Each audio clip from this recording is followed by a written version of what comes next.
Hello everyone. Episode की शुरुआत में हम देखते हैं सुयान युवान के पास जाती है और उसे कहती है कि आपने हमें प्रोटेक्ट किया, आपकी प्रोटेक्शन में हम पर कोई भी अटैक नहीं कर सकता, और उसे थैंक यू कहती है। तो वो कहता है कि तुम मेरे साथ इतनी पोलाइट क्यों हो रही हो, तुमने जो लेटर में वर्ड्स लिखे थे क्या तुम उन वर्ड्स को वापस नहीं लोगी। तो वो नील डाउन हो जाती है और कहती है कि मैं अपने वर्ड्स को वापस लेती हूँ। तो उसके पास जाता है और कहता है कि तुमने इतने सारे ड्रेसेस क्यों पहने हुए हैं, क्या तुम मुझे अपनी सिंसियरिटी नहीं दिखाओगी। और कहता है कि मैं देखना चाहता हूँ तुम अपने बेटे और उस बेवकूफ़ के लिए क्या कर सकती हो। तो वो कहती है कि वो बेवकूफ़ नहीं है, वो क्राउन प्रिंस है और आपका रिलेटिव भी तो है। तो वो कहता है कि हमें इस महल में आए हुए 5 साल हुए हैं, तो तुम्हारा बेटा जो है वो 7 साल का कैसे हो सकता है, मुझे बताओ, तुमने उसे कब पैदा किया, वो तो बहुत बुरी तरह से बीमार है, उसके तुम्हारे साथ पर्सनल अफेयर कैसे हो सकते हैं। उससे सवाल पूछने लगता है। तो वो कहती है ये हमारा प्राइवेट मैटर है। तो वो कहता है कि अगर तुम नहीं बताओगी तो मैं उससे पूछ लूँगा,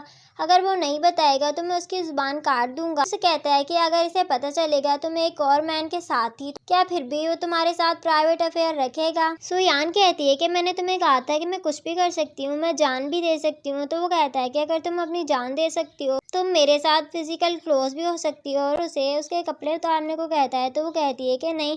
तो उसे कहता है कि तुमने ही तो मुझे यहाँ बुलाया था, अब जो मैं कह रहा हूँ तुम वो करो। तो फिर अपनी ड्रेस की लेयर्स को उतारने लगती है, लेकिन फिर कहती है कि मैं ऐसा नहीं कर सकती, मुझे माफ़ कर दो। कहता है कि तुमने मुझे डिसअपॉइंट किया और जाकर मेरे लिए ज़्यादा प्ले करो। वहाँ से जाने लगती है तो वहाँ पर जनरल चूली आ जाता है और सुयान को जल्दी से अपने क्लोज करता है और उसे हक कर लेता है और चूली को वहाँ से जाने को कहता है। तो चूली वहाँ से चला जाता है तो वो जल्दी से उसे दूर करती है और फिर उससे कहती है कि मैं ज़्यादा प्ले करती हूँ, और वो फिर ज़्यादा प्ले करने लगती है। शायद जनरल चूली भी ये सब कुछ सुन रहा होता है। अब हम देखते हैं जनरल चूली युआन के पास आता है और उसे कहता है कि क्या आप ब्रेकफास्ट करेंगे। तो वो कहता है कि किसी को भेजो उसके पैलेस में उस पर नज़र रखने के लिए। वो क्या करती है, कहाँ जाती है, किससे मिलती है, मुझे सब कुछ बताओ। तो वो कहता है कि यहाँ पर बहुत सारी ब्यूटीज़ हैं, तो आप उसके पीछे क्यों पड़े हुए हैं, वो तो पहले ही से क्राउन प्रिंस से बिलोंग करती है। तो वो कहता है कि नहीं, वो शुरू में मेरी थी।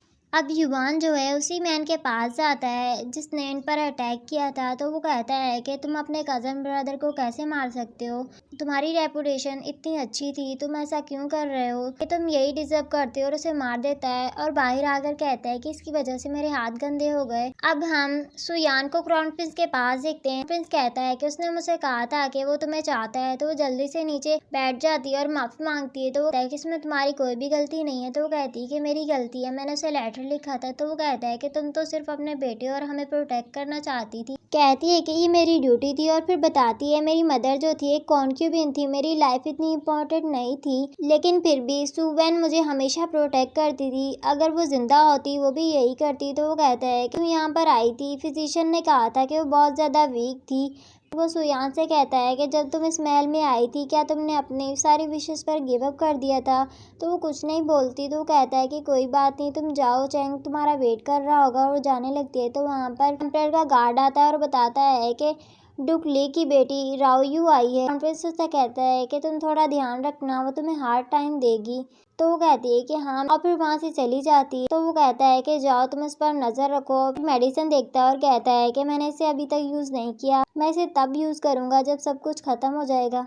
अब हम देखते हैं सुयन चैंग को लेकर मेंशन में जाती है। तो वहाँ पर डुक ली की बेटी रायू होती है। तो वो चैंग को जेनलिन के साथ भेज देती है और फिर रायू से कहती है तुम यहाँ पर क्या करने के लिए आई हो, क्या तुम्हें वो मेंशन पसंद नहीं आया जो तुम्हारे फादर ने तुम्हारे लिए बनाया था। तो वो कहती है कि मैं तो यहाँ पर सिर्फ तुम्हें देखने के लिए आई हूँ, मैं देखने के लिए आई हूँ कि लिटिल एम्प्रेस के पास और क्या है। तो वो कहती है कि तुम सही कह रही हो, मेरे पास कुछ भी नहीं है, और कहती है कि तुम्हें मेरे साथ कुछ भी गलत करने की ज़रूरत नहीं है। उस पर गुस्सा करने लगती है। तो वहाँ पर युआन आ जाता है। रायू युआन को देखकर सोचती है कि इसके फादर ने कहा था कि ये एंचवान की आर्मी को लीड कर रहा है और इसको जीतना ही पड़ेगा, तो इसके सामने बहुत अच्छी बनने की एक्टिंग करती है। तो युआन कहता है कि जहाँ तक मैं जानता हूँ डुक ली की आर्मी जो है वो आउटसाइड पर रहती है, यहाँ पर क्या करने के लिए आई हो। तो वो कहती है कि मेरे फादर ने मुझे यहाँ पर सिचुएशन संभालने के लिए भेजा है, क्योंकि जो एम्परर है वो तो मरने ही वाला है, मैं वाइस एम्परर की प्रोटेक्शन के लिए मुझे यहाँ पर भेजा है। युआन कहता है कि हमारी आर्मी और डुक ली की आर्मी तो एक दूसरे के एनिमीज थे,